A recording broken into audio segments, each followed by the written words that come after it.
And we're live. It's time for another episode of the Beach Brothers Show. I'm Seko Varner, and I'm here with my good friend, Conrad Chesnitter. How you doing, Conrad? I am doing excellent in my AC house. How are you doing today? AC has definitely been an important measure in our community today. This is the Beach Brothers Show, and I want to make sure that everybody knows that the Beach Brothers Show is Seko Varner, Jose Cruz, and Conrad Chesvenner. So Conrad's running for Virginia Beach City Council. If you're interested in joining the show, then get in contact with Conrad. He's the person that books people for the show. If you want to get your financial house in order and appear, have your business appear rather on the show, get in contact with Jose Cruz, and I'm the gentleman that produces the show.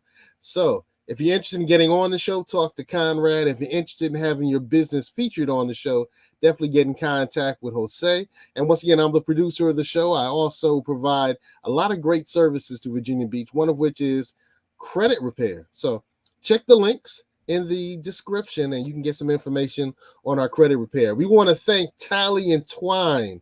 Tally and Twine watches. They're made here in the 757. They're made in Portsmouth, and they're high quality watches. So people like me who love a fine, high quality timepiece, you would definitely think about Tally and Twine when it's time for your next timepiece. So it's time for you to purchase a great timepiece from Tally and Twine. Okay, good.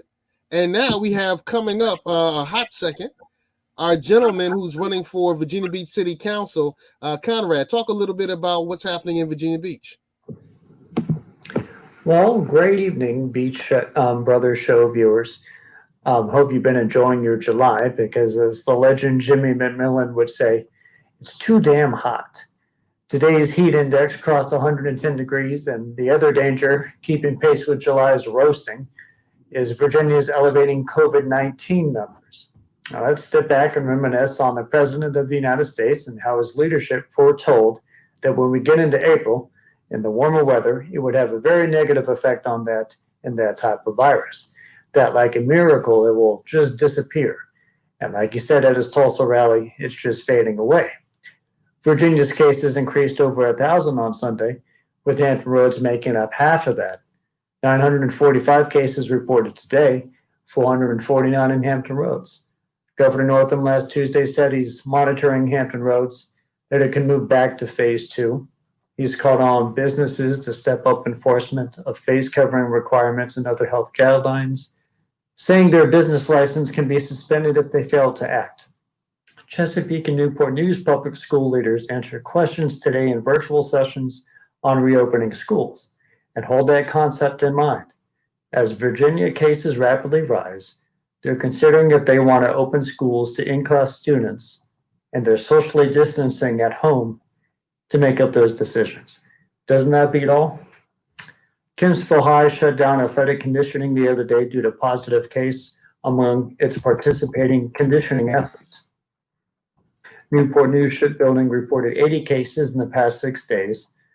The Colonial Athletic Association, the MEAC, and others have suspended their football season. So how's that fading away looking for you?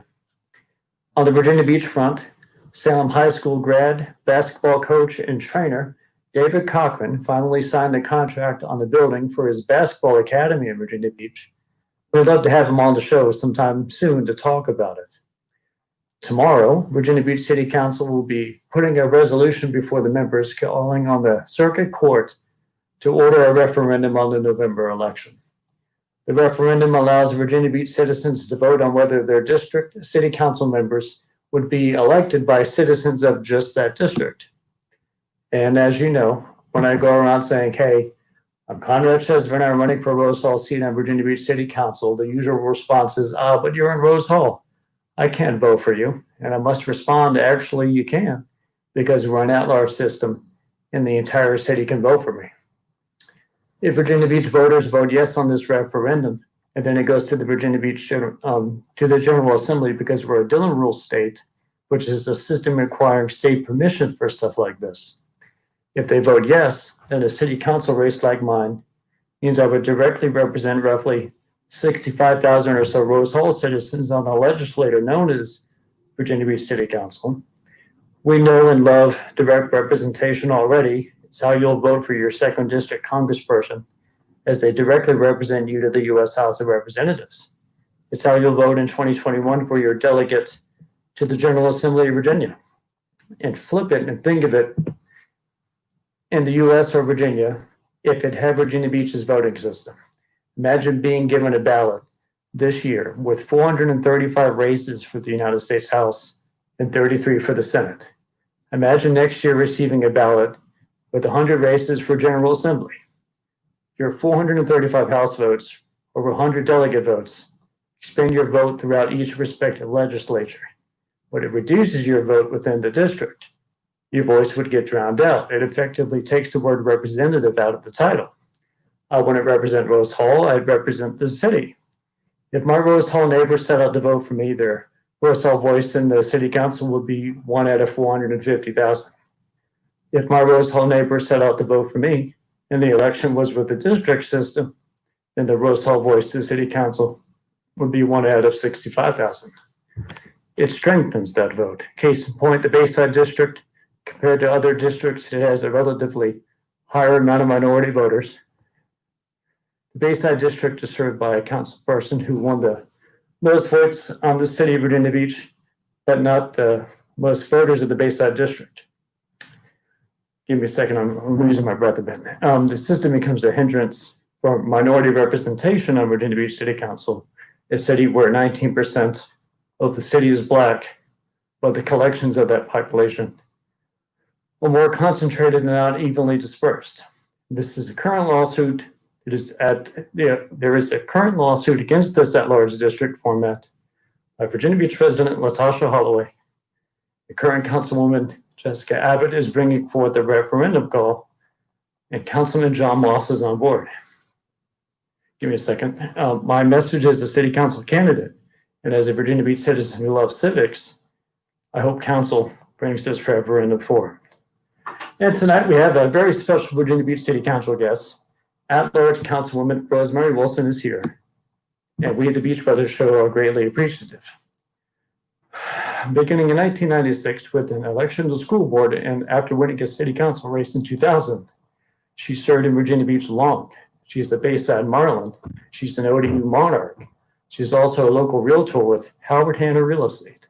She's helped create the Virginia Beach Substance Abuse Intervention Program for School Youth, the Historic Preservation Commission, the Housing Advisory Commission, helped create the Students on the Swim program to help risk youth with swimming. In 2012, she was recognized as one of the most influential women in the whole state. She's the city council liaison to numerous city commissions, and she's running for re-election in 2020. So Councilwoman Rosemary, the Beach Brothers will begin by asking your guest appearance tonight why we seek re-election this year. Am I on now? Thank you, Conrad. Thank you and Seko for having me on your show. I think I bring a lot to the table. I have a lot of good experience, and it's good to have new people, but it's also good to have people with experience who knows how things have been done and how to get things done. And one of the things that you didn't mention that I'm working on is for the broadband. The broadband ring that's going on, and we're on the southeast ring, and I represent the city of Virginia Beach for that. And what this is with these the cables coming in from Europe and from Africa, and they're landing right here in our city, is going to be extraordinarily fast, high-speed internet. And we're working with there's 5 cities that are working together, and we're going to have a internet ring that we're going to all be able to plug into. And so I represent the city on that. And I also am on the state's Broadband Advisory Council. So not only do I have that for the city, but I also bring that for the state.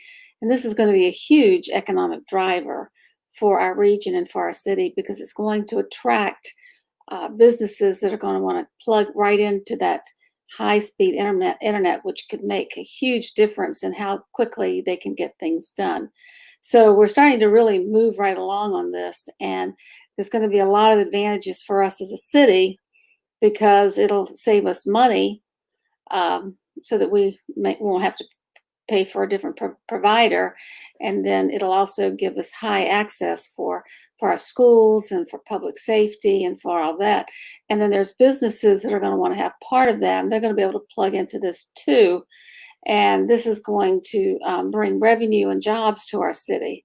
So this is something that's really exciting that we haven't been talking about very much. So it's good to have the continuity and bring that experience, and to be working with these other cities on this particular project. Southeast Authority is the name. Good. Good. Virginia Beach has a wide range of communities, and you're an at-large councilwoman. Can you touch on your 20 years in the position and how your voice has helped represent all of those communities? Well, as we talked about right before this, I said, well, when you mean communities, I mean, it's really diverse what you're talking about, because we have business communities, we have oceanfront, we have neighborhood communities, and then we have the African American, the Latino, educational, and that sort of thing. But I've been known to be very open and very helpful to try to help people get things done. And I'll give you an example of last year. I worked worked really well with the Hispanic community, and they had some issues that they needed to do some things. And one was they had a real fear of our police. And so I got them together with our police department. And for the first time ever, there was a Hispanic Citizens Academy. And it was extraordinarily successful. The police were just blown out of the water because they had at least 60 people come and participate, and a big graduation. Everybody was thrilled. And they did a national night out. And then we also gave them connection to our city communications so that they would know exactly what was being put out by the city for their own Spanish-speaking peoples to get their words out. And then I've been trying to make them connections with our economic development. For example, when they want to apply for a business license, the business license application is in English, and they aren't able to read that. So we've been trying to work with Phil Kellum's office and economic development to try to open that door and make it a lot easier for them to do business in our city, because we want people to be successful. We want people's businesses to thrive. So that was one thing that I worked on last year. With the educational community, I've always been a very strong proponent for education. I was a former teacher, and then I was on the school board, and I did a lot of things there with the schools and supporting education, and always supporting the teachers and getting the job done, and our administration. We're so fortunate. We have wonderful schools. And I see there's a question about standing on the opening of schools. Well, that's why we have a school board. That's going to be their job to make that decision. That's a tough one. We have enough tough decisions to make on the council without trying to win. They are directly elected by the people, and they're the ones who are going to have to make that with the wisdom of their staff and their superintendent. But I'm so proud of the work that I have done in supporting the schools and to be there for them. And we're really excited that just recently we were able to get all-day kindergarten for all of our schools, which is really important. I was a kindergarten teacher, and I know how important it is to start those little people out with a good foot and to make sure that they have the best start in life that they can get with their education. I've worked with the Christian community and going into the churches. I have lots of pastoral friends. I've worked with them. I've worked with the African American community and worked with making sure that we get our children to learn to swim. 70% of African Americans don't swim. That's important. That's important here in our beach. Yeah. I mean, we're an oceanfront. We are a water community. We're an oceanfront. And it's not just the oceanfront. Do you know we have over 400 lakes in our city? And think about all of the swimming pools that, and drowning is the second leading cause of death for children under 15. And so we have children in SeaTac who've never even been to the beach. So uh, we've had 10,000 children go through this program to learn to swim, and we'll never know how many lives we're going to save. But when I first got the program started, we didn't have funding for it. So I went out and I raised the money from the private sector so we would have the money for these children to learn to swim. So it's been really well. And I tell you, when you see those children lining up with their little bathing suits on, they're so excited. And it's just a wonderful program. And our Parks and Rec, they've done a fantastic job because they've even done bathing suit drives so that no child is going to be left behind because they don't have a bathing suit to wear. And we I want to, love it. I love it. isn't that great? Our I love Parks it. and Rec people did that. So, Good stuff. I Let's move on started to the the next housing question. advisory board to make sure that there's the housing for people. And that's always a real struggle, to make sure that there's housing and affordable type housing and workforce housing for our Okay. folks. Anyway, I don't know where to So draw the line. I don't know where to draw the let's line move for you. on.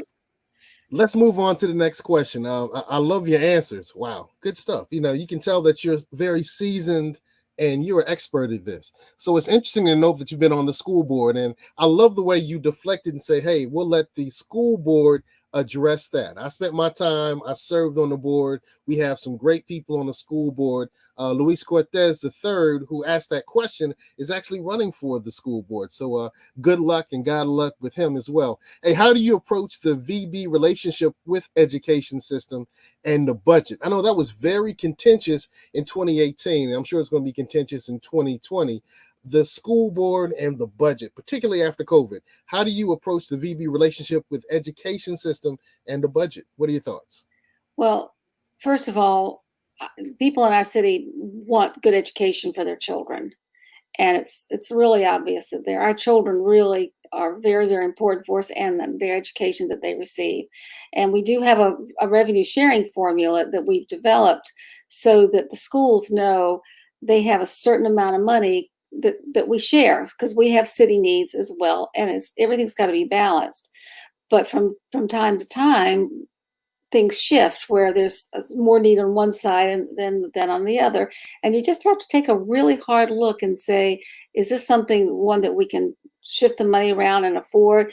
And is the need there? And I think we as a council have just done a fantastic job of supporting the schools and the school board to try to do that. And it's, we've had some tough times. This wasn't the only time. In 2008, when the bottom fell out of the real estate market, and our real estate revenues fell really, really low for about 3 or 4 years, we really struggled to try to make things meet. But what we did do was we made sure everybody kept their jobs.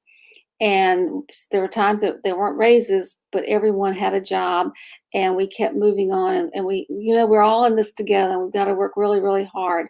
Um, One of the things that I did when I was on the school board that a lot of people may not know is I started the substance abuse prevention program. And that won a statewide award from the Virginia Municipal League as one of the most effective, cost-effective programs that was ever developed that year. And our children were, if they were caught with alcohol or substance, they were just immediately kicked out of school, and they were put into a private program called Richard Milburn. And this did not serve us well. And so we came up with a program. It was a 2-week program that the children and the parents had to be involved. And it walked them through, and they got through this program. And if they made it through the program, they would get to go back to their schools. And if they stayed clean and didn't get any more trouble, this was removed from their record. And it'll saved 200 children a year. Plus, it saved a lot of money not sending them to that Richard Milburn program. And it got these kids back in school. And only 5% of these children kind of messed up, and it didn't work for them. But 95% of the children, that's still going on today. And we save over 200 children a year with this program. So it's a pretty good thing. Well, pretty good things would be like the AC that I had blasting on my way home from the ocean front today. And things are given out to Southern Volkswagen at 1248 South Military Highway. They're the business that helped me get that car. So stop in and speak with Cynthia Rawlings and Charlie Roy, the way you could secure yourself with a cool car on a hot day like today. And it was a really hot day, and the Beach Brothers do not like to shy away from the hot buttons either. This year has seen a flash of important social movements that have even had protests here, like Black Lives Matter 757. They speak on issues circling around systemic racism, and Virginia Beach has its own battles on that front. I'd say your voice can be particularly strong in the city. How would you like to help craft the message and the changes in the years ahead? Have instituted the African American Roundtable again to try to work together to, you have to sit down and communicate, and you have to figure out what things can be done and what things can't be done. And so we're listening really hard to the things that they would like to see. And a lot of these things I think we can come to agreement on and work things out. But I would like for people to know that across this country, some of the horrible things that you've been hearing that have happened in other communities, we're not doing those here. That awful thing with the chokeholds with Mr. Floyd, that was banned from our police department over 10 years ago. You will not see that happening here. And we do have a citizens review panel. It's called the IRP, the Investigative Review Panel. Now, is there some tweaks and things that we can do to make it better and more acceptable to our African American friends? I think so, and we're going to be working on that. But we're having a meeting tomorrow, and we're going to be talking about some of these things. And we're just all got to be more sensitive and welcoming, and to make sure that we love each other and we can work together. And we need to try to make sure that we want the best thing, because when we have success for everyone, our community succeeds. So it's not just equality, it's also equity. Well, the next question will swing back to schools, especially school safety. And this is a multi-part question because it isn't just about something like discipline or fights. It includes protection from armed intruders. It includes how the system plans to deal with COVID-19 for the fall. Within school safety, how do you approach discipline, security, and COVID and all of it? Well, again, a lot of these are school board questions, because what the council does is, our job is to fund the schools to make sure they have the amount of money that they need to be safe. But I will tell you, when I was on the school board, they started the school resource program, and that was with having police officers in the schools. And that's been a wonderful thing, because these children develop a close relationship with the officers, so that they can see that these are humans, these are people that care about us, and the children would interact and work with them so that they could do that. I know that these schools have been working with the Navy and the military to come up with some other suggestions of how to make their schools safer. And they've been doing a whole lot of things along that line. As far as the COVID, I'm waiting to hear what they want to do. I think a lot of the stuff is the same basic stuff that we're all told to do, where you social distance, you wear a mask, you wash your hands, and you don't go out if you're not feeling well, because who knows what you might have. You don't want to spread that to others, because even though maybe some of the young people get sick and they overcome it pretty well, you don't want to give it to people who have underlying health conditions or older seniors, and people that are going to have a much harder time with it, and who may not do as well as you do. So we have to be really careful not to spread.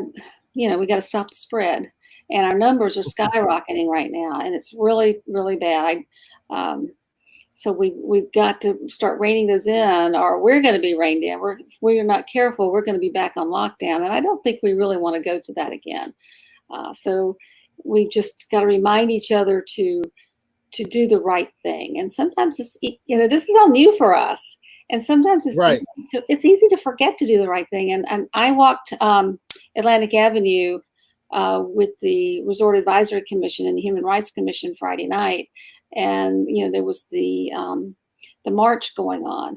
But I also looked, and there was a bar there that they were lined up at the bar, and they're not supposed to be doing that. That's a no-no, and if they're not careful, the health department's going to come in and shut them down. So the next day, I did talk to the owner, and he said, we made a mistake. Our manager didn't come in, and we're doing training, and you're not going to see that again.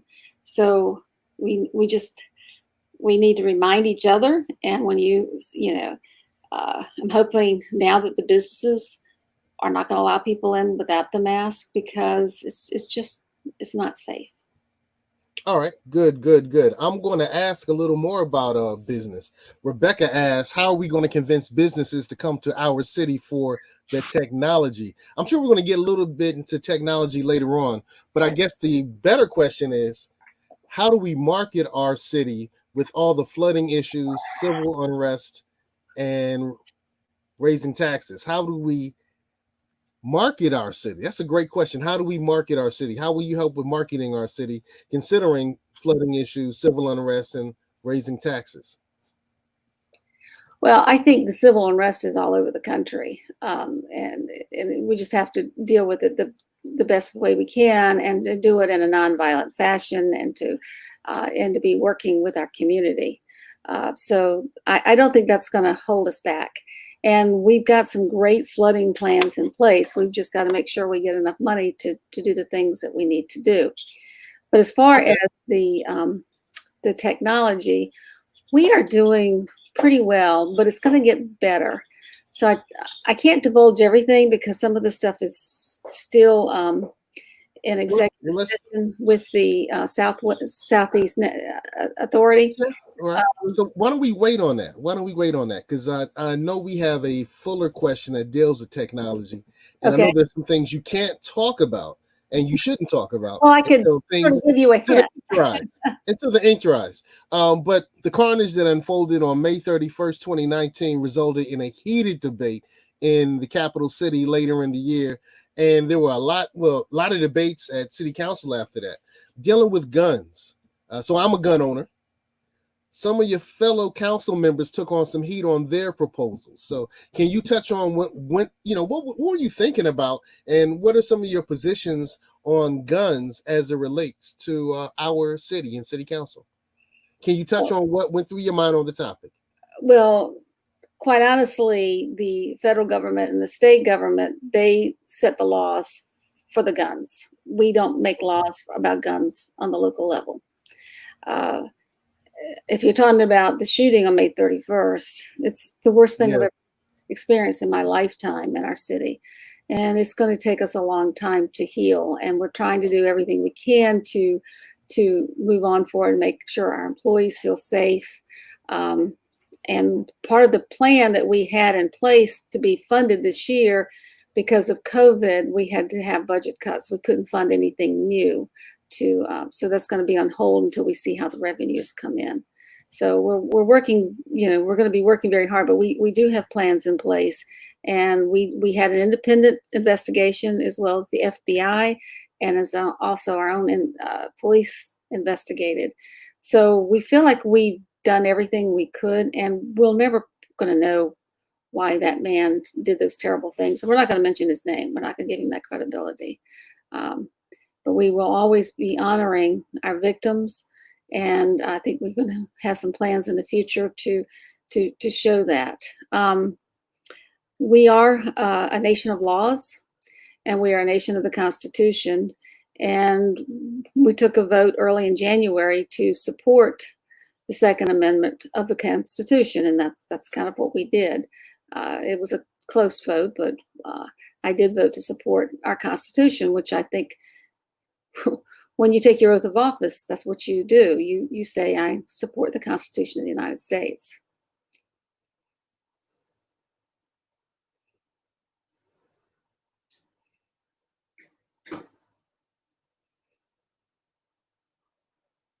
Did I lose you, Seko?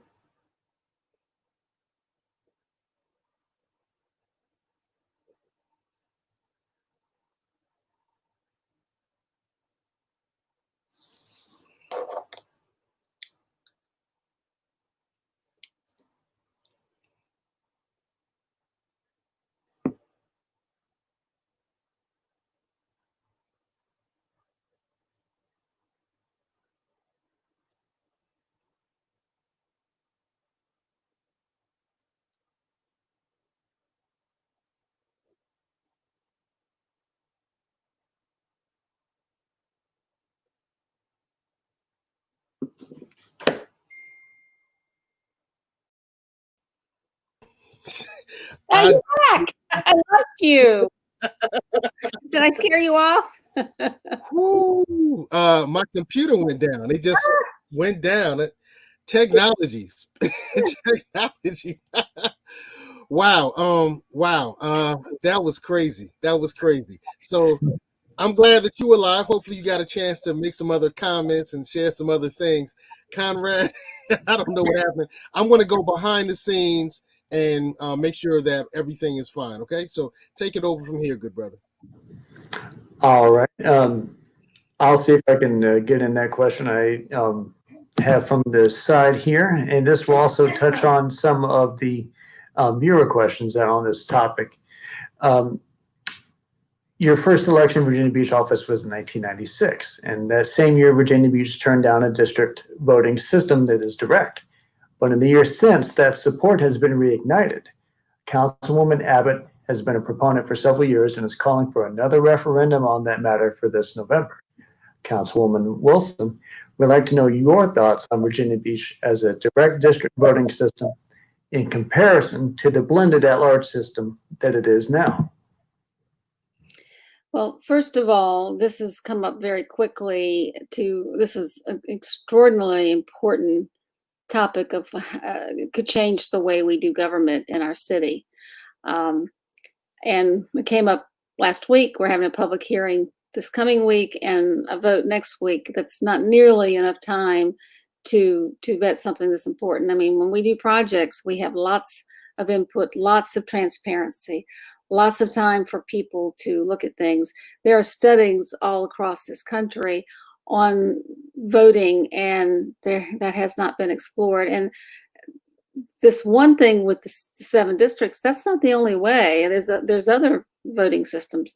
You know, why would we look at just one? You know, like Chesapeake and Portsmouth have a totally at-large system. So I think that there's not nearly enough time, and especially during the pandemic. I mean, we're having our little meeting today, but with coming up with with the election, we don't know what's going to happen. We don't even know we're going to have forums. It's just seems like a really, really bad time for us to be doing this. But I would say that right now, everyone can vote for everyone. There's 11 seats, and that means all 11 council members are accountable to you, and you get to vote for 11 people. So if you're only doing district voting, you're only going to vote for 5. That means only 5 people are going to be accountable to you, and you're giving away 6 of your votes. And I think that also the schools were never asked. You know, you have a school board that's duly elected, and no one talked to them about what do they, what do they think about it. And the studies that I've heard about say that if you have a school board that is in a district, they're only going to care about the schools right in their district. And, right now we have to care about everything that happens in the city. And we have to care about every voter in the city and what they think, not just for the people right in our district. So I just think this is being way too rushed. It needs to be more thoughtful. And I think you need to be careful because you don't know what you're going to give up. So sometimes you have to do what you ask for. Well, hopefully I was able to bring that question together in a way that helps answer both Virginia's and Rebecca's question there too. It was on the same topic. My next question, there are 2 significant issues you've helped Virginia Beach and economically that we, the Beach Brothers, want to touch on. The first is Oceana and it being saved from the BRAC Commission. The second is introducing the Virginia Beach transatlantic internet cables and tech data centers that are following with that. Touch on your dealing with Oceana and touch on the need to diversify Virginia Beach with technology. Almost losing Oceana was a very, very close call, and it would have just been devastating. Some people say, oh, we would get the land. Well, no, we wouldn't have. We would have had a donut in our city that was not going to be producing jobs and income because the Navy was not going to give that property up. So I was, yes, I was very, very involved. I went to all of the hearings in Washington, D.C., and I was in communications with the reporter down in Jacksonville. In fact, we were worked closely with him as well to know what was happening in Jacksonville. So it wasn't just what's going on here, because what happened was Jacksonville, they decided they didn't want it. They liked the way things were. They had rearranged their lives down there, and they didn't want to change it with bringing the jets back down there. So the way I found out that this was going to be off the table was the Jacksonville reporter called me, and he said that their city council is like 28 people. It's huge. But they had taken a vote that they didn't want, even though the governor did, the city of Jacksonville did not want to bring the jets back. But there was a lot of angst, and we worked very hard coming up with a plan for the high noise area around Oceana Gardens and all that, so that we can buy up the properties that are they're too dense to keep the noise down. And it's a program that has won a national award across the country of what we've done. And the state helped us fund the program. Governor Warner was very much behind it and worked very hard to help us save Oceana. And it was a really big deal. And then the transatlantic oceanic cables, which I talked about earlier, this is going to be between this and the wind power. We are location, location, location. It's going to help us create so many jobs and bring in revenue that we really didn't expect 15 years ago, 10, So the cables are going to bring more industry to be here. We're going to have an off-ramp coming from them. Otherwise, they would go straight up to Northern Virginia. That's going to harness this power of the internet. And with the Southeast Network Authority, we're in the beginning stages of the design of the ring, but there will be marketing that will come into place that will market to sell the power to companies here, but also to bring companies here.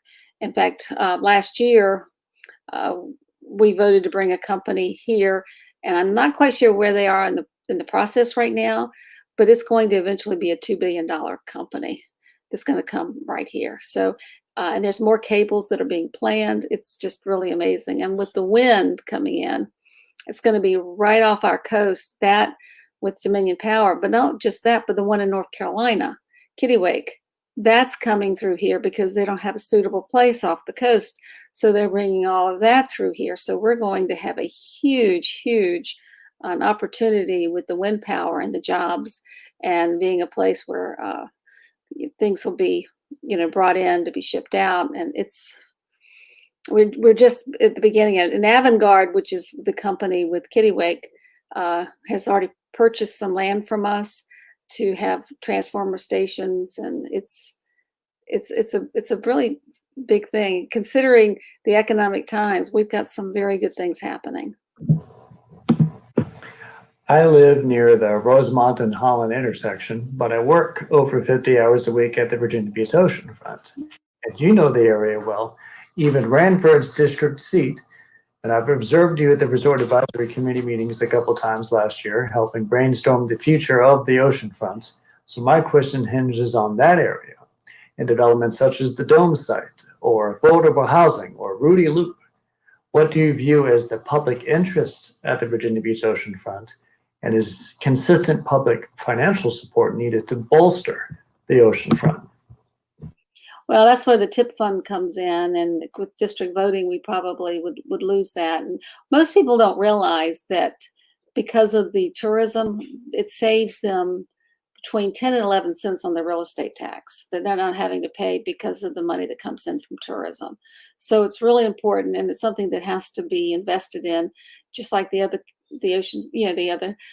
tourist communities across, especially the East Coast, because we have to compete with them.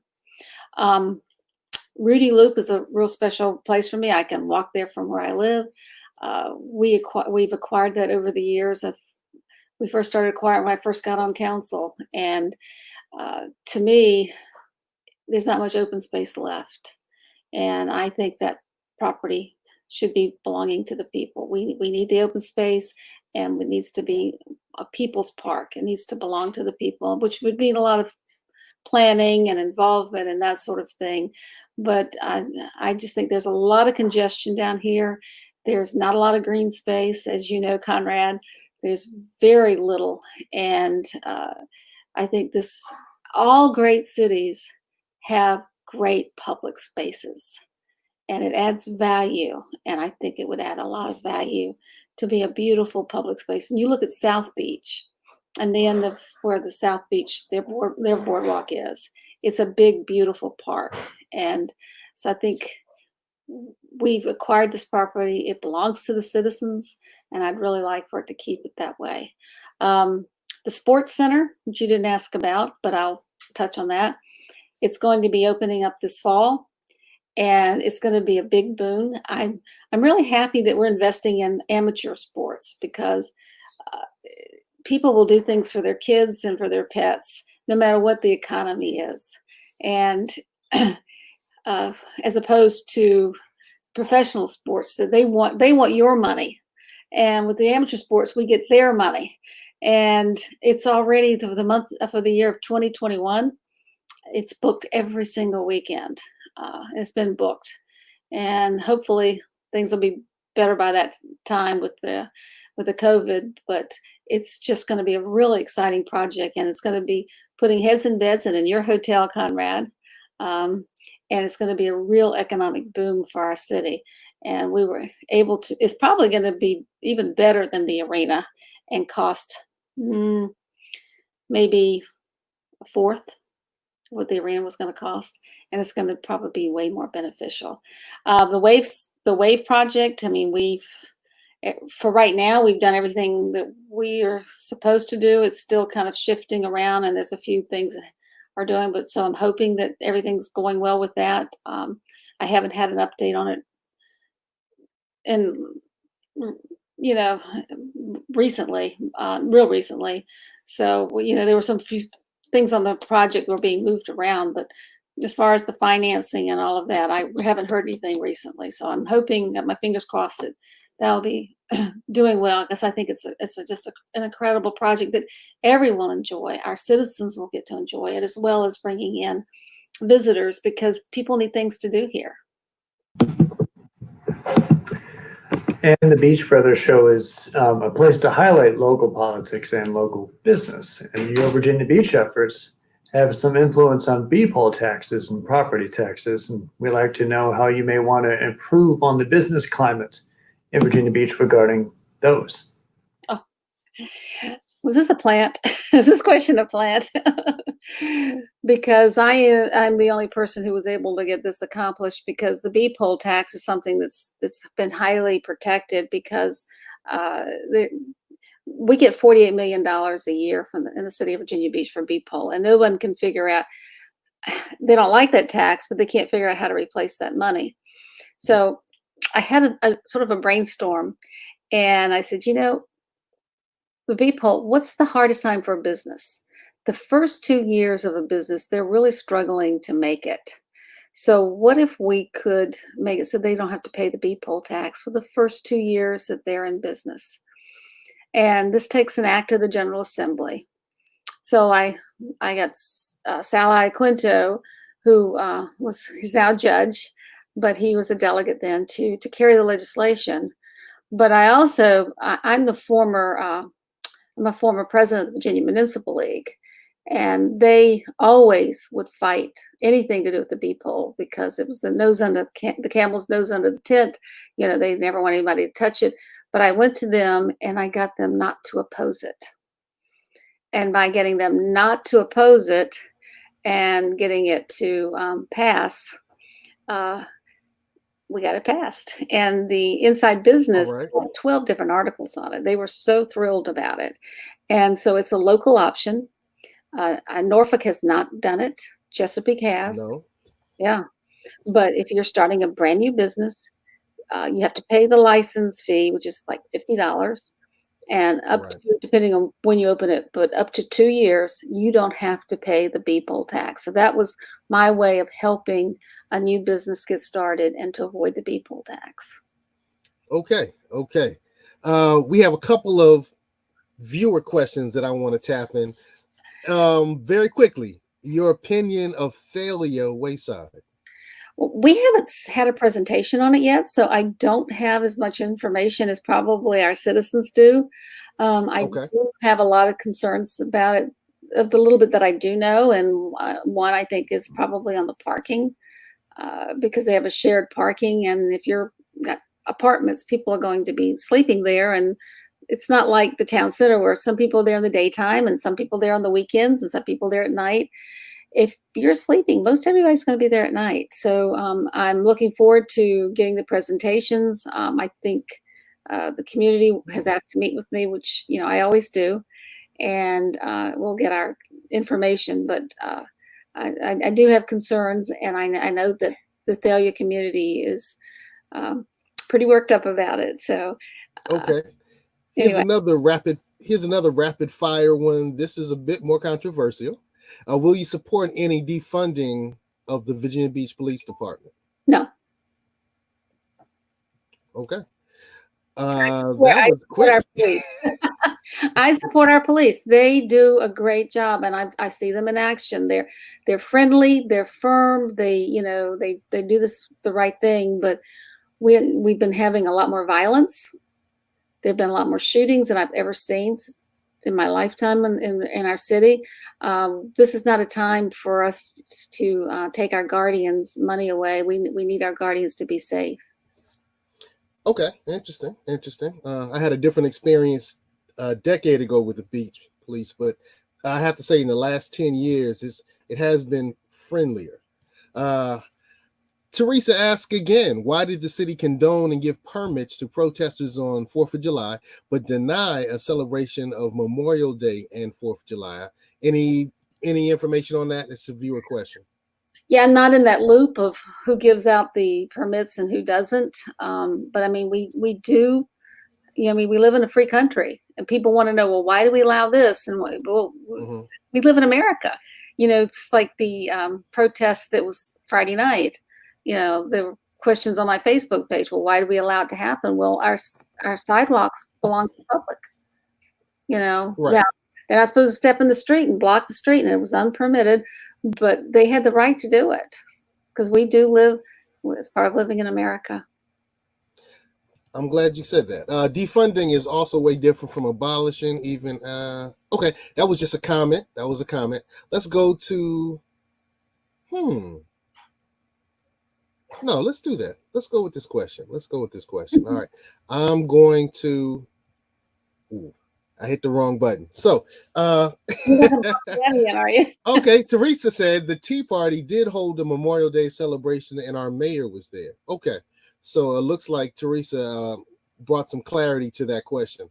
So let's move on. Our next question is, since your presence in Virginia Beach politics began, the city has had two opportunities to look at light rail. It went down both times, but No. that doesn't mean public transit can be ignored. So how would you like to improve our transit? And that's a great question. I know that some of our lower income residents of Virginia Beach do have severe challenges when it comes to transit. So how would you like to improve transit here in the beach?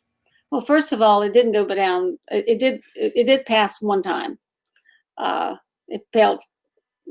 2016, it failed big, but I think 2012 it passed.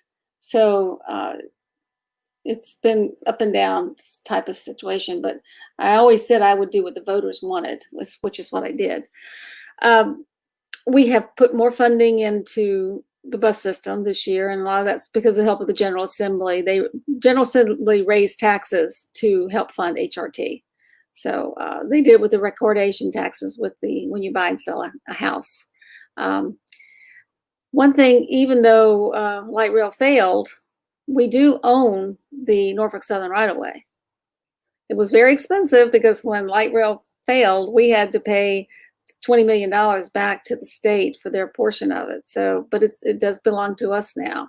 and that is like a backbone through our backbone corridor right through our city. And there's different ways that we can use it, but I don't think we quite know yet how. There's a lot of changes in transportation with the driverless cars, and a lot of things that's happening with that. And I think we need to have a better handle on that. But I think that that right away is going to be a jewel, because and we don't. There've been different businesses have come in and said, "Can we buy this or can we buy that?" And we've said no, because we want to make sure that it's continuous and that we'll be able to utilize that for something in the future. And it may be with the driverless cars that are going to be coming out, or BRT, bus rapid transit, isn't something else that could be used for. So it's kind of we're sort of on a wait and see right now, but there is going to be more frequent and more bus lines that are going to be traveling, and we have to do that. Not everybody can afford to have a car. This should be one of the last questions of the evening, and it hinges on Virginia Beach and having an important relationship with the environment. A sprawling agricultural sector, protected green spaces, you touched on that earlier, multiple water basins, and of course the ocean and bayfronts. Can you tell the Beach Brothers show viewers your personal history with the Virginia Beach environment and how you'd like to help it going forward? Well, I think I've done a good job with the environment. Of course, I've always supported the ARP, which is really a great thing. And I was very involved in getting Pleasure House Point. My late husband was on the board of the Chesapeake Bay Foundation, and they showed interest that they have the building up in Annapolis at the top of the bay, but they wanted one here at the mouth of the bay. And so they came to me and said, do you think we could get Pleasure House Point and we can all raise the money together and give us a piece of that for the Chesapeake Bay Foundation? So I got the meeting started, and we met with Lewis Jones, which is in his district, and Will Sessoms, who was mayor, and we made it happen. That land is going to be preserved forever because of what we did, and it's just a really wonderful thing. So we've done that, and of course now we've got the we're going to have the issue with sea level rise, and some of that could be a blessing because we're going to have to create some more spaces for the water to go. But at times there's going to be able to be parks like the golf course in the Rose Hall district. Right now it's a golf course, and not everybody plays golf. And I want to turn it into an eco park, so that if we have flooding, like with Matthew, there's a place for the water to go. But the rest of the time, it'll be a wonderful park for our citizens to use. So, and I think my stand on Rudy Loop and turning that into a park is a good thing. So we've done a lot of things in the city, and that's why when you get up high and you look across the city and you see all those trees, we are a very green city. All right. Well, we're pretty green. Yes. Rebecca also asked, what about transportation options and utilizing private businesses such as Lyft or Uber or Coastal Cab for public transit? Has that ever been placed on the council's plate? It's a good question. Well, it has in the way of the schools. So especially during the flooding with Matthew, when a lot of the children were displaced, the cabs, the black and white cabs, were called on to take children because they were displaced and they couldn't catch the bus to go to their school. Right. And so it actually came before the council for us to vote on. So I certainly supported that. I'm friends too with the lady that owns Black and White, because we want to make sure those children would get to school. And then the council also controls the way they charge money. And so if they want to raise their rates, they have to come before us. And we also work with the other cities, and this is kind of interesting. We work with all the other cities but Norfolk. Norfolk will not let our cabs go into Norfolk. So if you catch a cab to go to the airport and they let you off, that cab can't pick somebody up and take them out. because Norfolk Oh, doesn't have a reciprocity agreement. So as far as okay. Lyft, I mean, it's free enterprise that people can utilize, and you just have to be careful with the COVID and make sure everything's clean and you're not spreading germs. Okay, okay. Teresa asked another question. RJ Brothers asked a very interesting question that we're really not going to have time to address on the show. So, Rosemary, I haven't posted it right now. It's a pretty big question. Uh, so, I'm going to ask you to check out his question and, respond to it on Facebook and on YouTube yourself. So, RJ, she'll be answering your question off the show. Teresa's last question: will you allow citizens to build sand sculptures again? I thought that was interesting. RJ, excellent question. I'm glad you asked that question. She will answer that off show. Okay. Sculptures. Are you going to let us build Oh, sculptures I again? thought you were going to ask it later. Okay, so you know, I don't see a problem why they can't. And I will tell you, when my kids were in school, they went to Virginia Beach Middle School, and they came out and built sculptures during the festival. So I don't know Okay. why they couldn't have some different competitions for our local people. Now, we don't pay for the Neptune Festival. We do contribute to it like a sponsor, but I don't want people to think Okay. we actually pay for it. We don't. Thanks for that clarification. We have some other questions that are coming in, but we are really getting ready to wrap up right now. Wow. We're gonna have to wrap up right now. So the Beach Brothers, thank you for coming on the show, sharing your insight, sharing your wealth of experience and your love for our beloved city of Virginia Beach. I do We do encourage you. our citizens Yep, and our community. we do encourage you to answer some of the other comments on Facebook and on YouTube because these are your constituents. Sure, absolutely. Conrad, any last words? Any last questions for our guest? I'm just greatly appreciative that you were able to come on tonight. I would hope perhaps sometime in the future they would also like to come on, just share your opinion about V Beach, what you like about it, because we love Virginia Beach here. We're going to love Virginia Beach politics and business forever. So you're always welcome here on the Beach Brothers Show. Thank All you. right. See you later, Rosemary. All right, good stuff, man. Wow, she was starting to get some really heavy questions towards the end, man. I really loved RJ's question. It was so long that I think that he really needed to address that with her. Address that question with the depth that it needed, and we're closing up now. So, any last words for you, Conrad? The Just for the sake of information, I think the course she mentioned is in Rose Hall. It's the Bow Creek Golf Course, and yes, that is going to be replaced with a nice little environmentally friendly development.